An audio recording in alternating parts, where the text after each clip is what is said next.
Hey y'all. This is Little Women, Chapter 6. Beth finds Palace beautiful. The big house did prove Palace beautiful, though it took some time for all to get in, and Beth found it very hard to pass the lions. Old Mr. Lawrence was the biggest one, but after he had called, said something funny or kind to each one of the girls, and talked over old times with their mother, nobody felt much afraid of him, except timid Beth. The other line was the fact that they were poor, and Laurie rich, for this made them shy of accepting favors which they could not return. But, after a while, they found that he considered them the benefactors, and could not do enough to show how grateful he was for Mrs. March's motherly welcome, their cheerful society, and the comfort he took in that humble home of theirs. So they soon forgot their pride and interchanged kindness without stopping to think which was the greater. All sorts of pleasant things happened about that time, for the new friendship flourished like grass in spring. Everyone liked Laurie, and he privately informed his tutor that the Marches were regularly splendid girls. With the delightful enthusiasm of youth, they took the solitary boy into their midst and made much of him, and he found something very charming in the innocent companionship of these simple-hearted girls. Never having known mother or sisters, he was quick to feel the influences they brought about him, and their busy, lively ways made him ashamed of the indolent life he led. He was tired of books, and found people so interesting now that Mr. Brooke was obliged to make very unsatisfactory reports, for Laurie was always playing truant and running over to the Marches. "Never mind, let him take a holiday and make it up afterwards," said the old gentleman. "The good lady next door says he is studying too hard and needs young society, amusement, and exercise. I suspect she is right, and that I have been coddling the fellow as if I had been his grandmother. Let him do what he likes, as long as he's happy. He can't get into mischief in that little nunnery over there, and Mrs. March is doing more for him than we can." What good times they had, to be sure! Such plays and tableaux, such sleigh rides and skating frolics, such pleasant evenings in the old parlor, and now and then such gay little parties at the great house.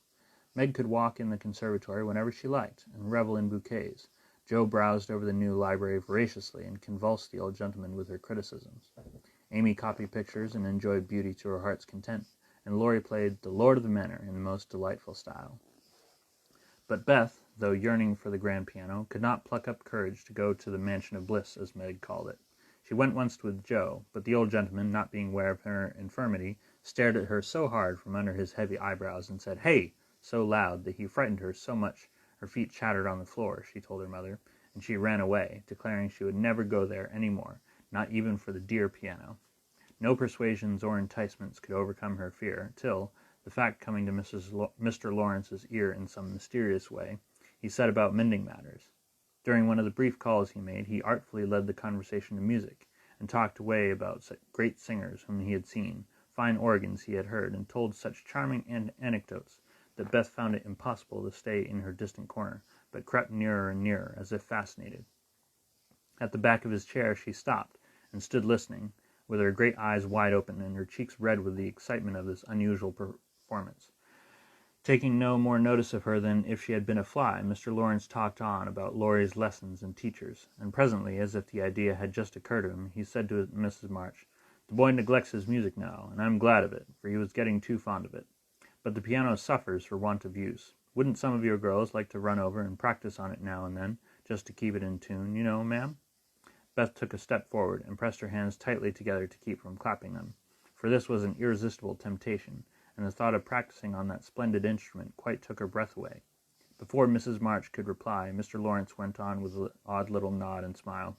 "They needn't see or speak to anyone, but run in at any time, for I'm shut up in my study at the other end of the house. Laurie is out a great deal, and the servants are never near the drawing-room after 9 o'clock. Here he rose as if going, and Beth made up her mind to speak, for that last arrangement left nothing to be desired. "Please tell the young ladies what I say, and if they don't care to come, why, never mind." Here a little hand slipped into his, and Beth looked up at him with a face full of gratitude, as she said, in her earnest yet timid way, "Oh, sir, they do care, very, very much." "Are you the musical girl?" he asked, without any startling "Hey!" as he looked down at her very kindly. "I'm Beth. I love it dearly, and I'll come if you are quite sure nobody will hear me, and be disturbed," she added, fearing to be rude, and trembling at her own boldness as she spoke. "Not a soul, my dear. The house is empty half the day, so come and drum away as much as you like, and I shall be obliged to you." "How kind you are, sir." Beth blushed like a rose under the friendly look he wore, But she was not frightened now, and gave the big hand a grateful squeeze, because she had no words to thank him for the precious gift he had given her. The old gentleman softly stroked the hair off her forehead, and stooping down, he kissed her, saying, in a tone few people ever heard, "I had a little girl once with eyes like those. God bless you, my dear. Good day, madam." And away he went, in a great hurry. Beth had a rapture with her mother, and then rushed up to impart the glorious news to her family of invalids, as the girls were not at home. How blithely she sang that evening, and how they all laughed at her, because she woke Amy in the night by playing the piano on her face in her sleep.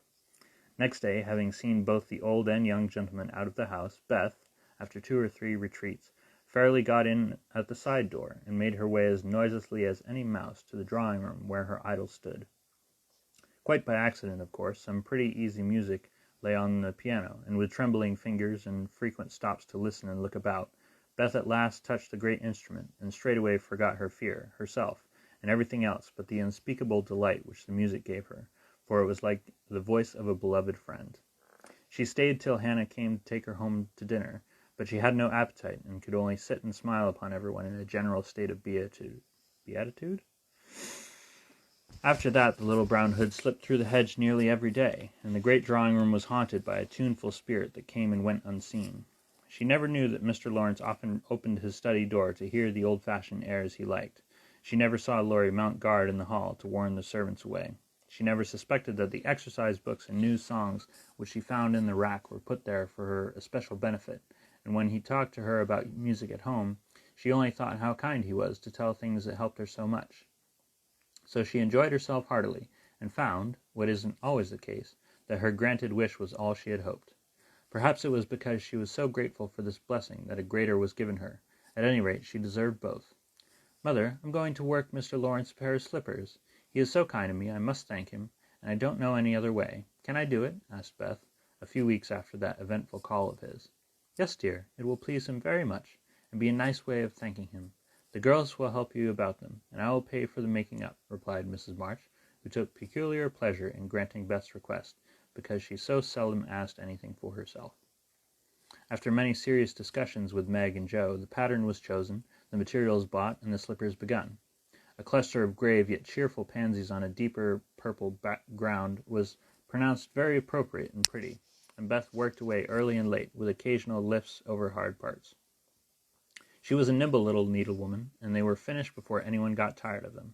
Then she wrote a very short, simple note, and with Laurie's help got them smuggled onto the study table one morning before the old gentleman was up.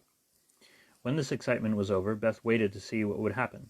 All that day passed, and a part of the next, before any acknowledgment arrived, and she was beginning to fear she had offended her crotchety friend.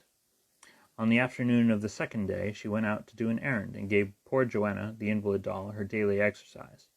As she came up the street on her return, she saw 3, yes, 4 heads popping in and out of the parlor windows, and the moment they saw her, several hands were waved, and several joyful voices screamed, "Here's a letter from the old gentleman. Come quick and read it."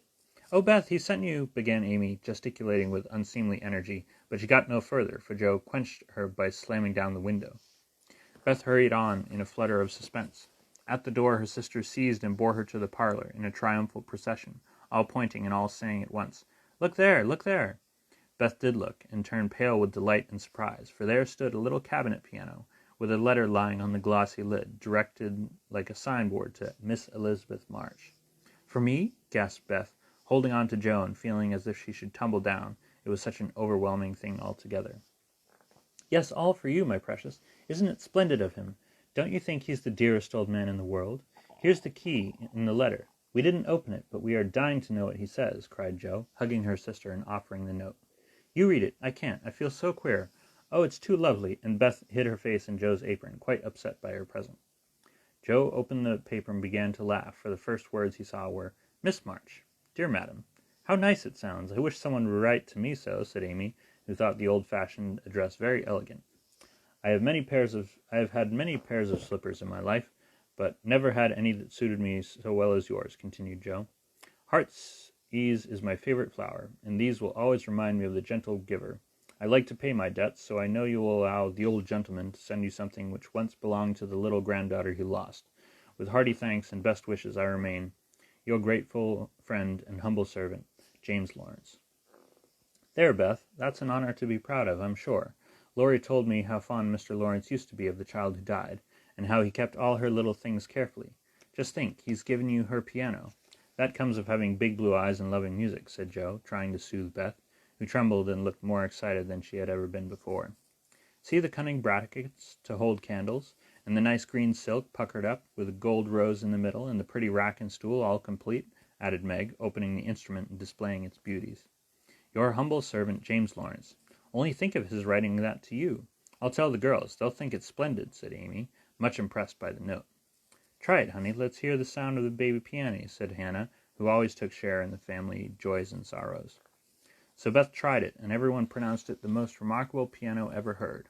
It had evidently been newly tuned and put in apple pie order, but, perfect as it was, I think the real charm of it lay in the happiest of all happy faces which leaned over it, as Beth lovingly touched the beautiful black and white keys and pressed the bright pedals.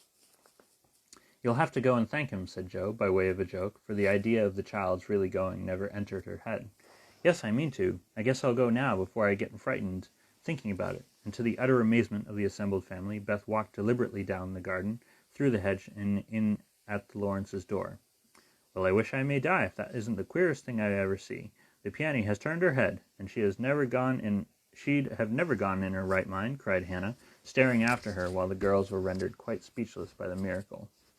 They would have been still more amazed if they had seen what Beth did afterwards. If you will believe me, she went and knocked at the study door before she gave herself time to think, and when a gruff voice called out, "Come in," she did go in, right up to Mr. Lawrence, who looked quite taken aback, and held out her hand, saying with only a small quaver in her voice, "I came to thank you, sir, for—" But she didn't finish, for he looked so friendly that she forgot her speech, and only remembered that he had lost the little girl he loved. She put both her arms around his neck and kissed him.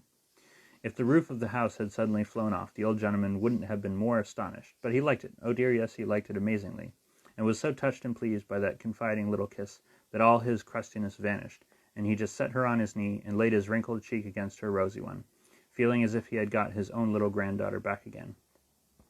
Beth ceased to fear him from that moment, and sat there talking to him as cosily as if she had known him all her life, for love casts out fear, and gratitude can conquer pride.